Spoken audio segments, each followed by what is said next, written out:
సంకటహర గణపతి వ్రతానికి నియమాలు ఏమిటి? మనం ఇందాకే చెప్పుకున్నాం. వ్రతం ఎన్ని రోజులు చేయాలి, ఏ సమయానికి చేయాలి అనేటువంటి విషయాలు చెప్పుకున్నాం.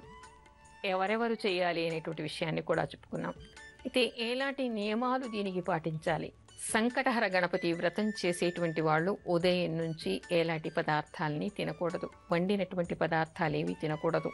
కొంతమంది టిఫిన్ అయినా చేయకూడదా అని అడుగుతూ ఉంటారు. దీనికి మాత్రం కఠినంగానే ఉపవాస వ్రతం చేయాలి. పండు కానీ పాలు కానీ స్వీకరించవచ్చు, కానీ ఎవరు కూడా టిఫిన్లు లాంటివి చేయడానికి కుదరదు. అలా చేస్తే వ్రతభంగం అయినట్టే. పూజ చేసుకుని ప్రసాదం స్వీకరించడానికి పనికొస్తుంది, కానీ వ్రతం చేసినటువంటి లెక్క మాత్రం రాదు. అందుకని ఎవరెవరు చెయ్యాలి అనుకుంటున్నారో ఆ రోజు మాత్రం పండు ఫలం, పూజ అయిన తర్వాత పండు ఫలము స్వీకరించి పాలు లాంటివి తాగి, ఏదైనా పళ్ళరసం లాంటివి తాగి సాయంత్రం వరకు ఉపవసించాలి. సూర్యాస్తమయ సమయం తర్వాత స్నానం చేసి గణపతికి అభిషేకం కానీ అర్చన కానీ చెయ్యాలి. అభిషేకం చేత కాదనుకోండి, మీకు రాదనుకోండి, గుడిలో చేయటానికి వీలు కాదనుకోండి, సంకటహర గణపతి స్తోత్రం అనేటువంటి ఒక స్తోత్రం ఉంది. ప్రణమ్యా శిరసా దేవం గౌరీపుత్రం వినాయకం అంటూ ఉంటుంది. ఆ స్తోత్రాన్ని 21 సార్లు చదువుకోండి. గణపతికి గరిక పెట్టండి. గరిక చాలా ప్రీతికరమైంది, ఆయనకి ప్రధానమైనటువంటి పూజా ద్రవ్యంగా ఆయనే స్వయంగా చెప్పాడు కాబట్టి గరికను పెట్టండి. తర్వాత జిల్లేడు పువ్వులని పెట్టండి. పెట్టి తుమ్మి పువ్వులు దొరికితే ఆ పువ్వులని పెట్టండి. పెట్టి గణపతికి అర్చన చేయండి. సంకటహర గణపతి స్తోత్రాన్ని చదువుకోండి. మీకు గణపతి అథర్వశేషం కానీ అష్టోత్తరం కానీ సహస్రనామం కానీ వస్తే అవి చేయవచ్చు.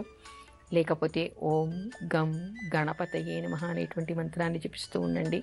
మొత్తానికి సాయంత్రానికి సూర్యాస్తమయ సమయం తర్వాత స్నానం చేసి దీపారాధన చేసి వీలుంటే అభిషేకం అర్చన లేదా స్తోత్రం చదువుకొని గరిక పువ్వులు లాంటివి సమర్పించండి. చంద్రోదయం అయిన తర్వాత చంద్రుడికి నమస్కారం చేసుకోవాలి. కొంతమంది అడుగుతూ ఉంటారు, వర్షాకాలం అండి, మబ్బులు ఉన్నాయి, చంద్రుడు కనపడడు కదా అని. కనీసం చంద్రోదయ సమయానికి ఆకాశానికి వెలుగును చూసైనా, చంద్రుడి వెలుగును చూసైనా నమస్కారం చేసుకోండి. ఆ తర్వాత గణపతికి నమస్కారం చేసి ఏదైనా నివేదన చేయాలి. ఆ నివేదనలో కూడా ముఖ్యంగా బెల్లంతో చేసినటువంటివి విశేషమైనటువంటివి. అందులో ముఖ్యంగా నువ్వులు బెల్లంతో చేసినటువంటి లడ్డు కానీ, లేదా లడ్డూక ప్రియాయ నమః అని మనం రకరకాల లడ్డూలు చేస్తుంటాం కాబట్టి ఏదైనా ఒక రకమైనటువంటి లడ్డూను నివేదన చేయవచ్చు. అంతేకాకుండా మోదక ప్రియాయ నమః అని ఆ మోదకాల్ని నివేదనగా పెట్టవచ్చు. మోదకము అంటే సంతోషం ఇచ్చేటువంటిది అని అర్థం.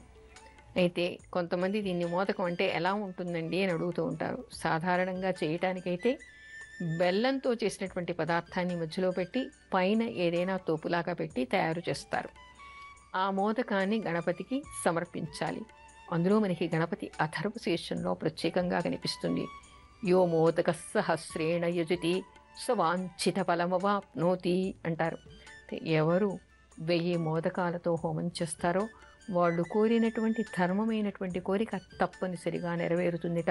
దానికి ఏర్పడినటువంటి సంకటాలన్నీ కూడా తొలగిపోతాయి అనేటువంటి విషయం మనకి కనపడుతోంది. అందుకని ఆయనకి మోదక ప్రియుడు కాబట్టి వీలైనంత వరకు మోదకాలు చేసి నివేదన చేయవచ్చు. అలా కాకపోతే ఉండ్రాళ్ళు, తెలుగునాట చాలామంది ఉండ్రాళ్ళు చేస్తూ ఉంటారు. ఒక్క తెలుగునాట మాత్రమే మనకి ఉండ్రాళ్ళ పద్ధతి కనిపిస్తుంది, కానీ ఉత్తర భారతంలో కానీ మరెక్కడ కూడా మనకి ఈ ఉండ్రాళ్ళ పద్ధతి కనిపించదు. అంటే ఉండ్రాళ్ళు కూడా చేసి నివేదన చేయవచ్చు, మోదకాలైనా చేసి నైవేద్యం చేయవచ్చు, లడ్డూలైనా చేసి నైవేద్యం చేయవచ్చు.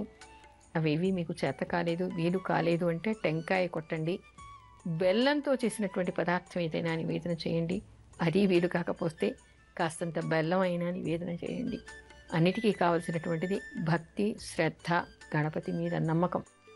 ఆ గణపతి వ్రతం చేయటం వలన తప్పనిసరిగా గణపతి అనుగ్రహం వలన సంకటాలన్నీ తిరిగిపోతాయి.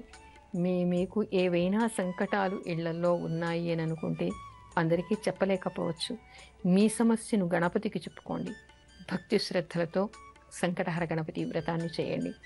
తప్పకుండా గణపతి అనుగ్రహం వలన మీకు ఉండేటువంటి ఆటంకాలన్నీ తీరిపోయేటువంటి అవకాశం మీకు ఏర్పడుతుంది.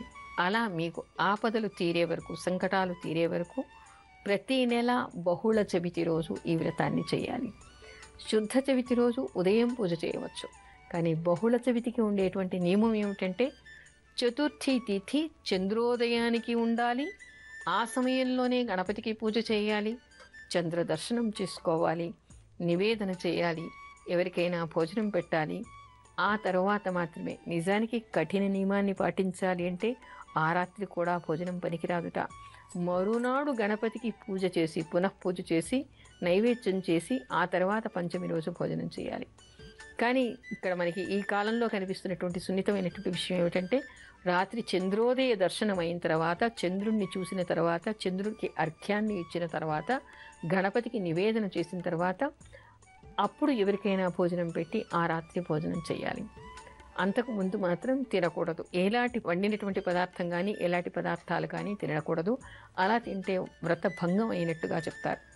అందుకని కఠినంగా ఈ ఉపవాస వ్రతాన్ని చేయాలి, భక్తి శ్రద్ధలతో చేయాలి, రాత్రి వరకు ఉపవసించాలి. చవితి తిథిని మాత్రం సరిగ్గా చూసి నిర్ణయించుకోవాలి. అలా చేయటం వల్ల సంకటాలన్నీ తొలగేటువంటి అవకాశం ఏర్పడుతుంది.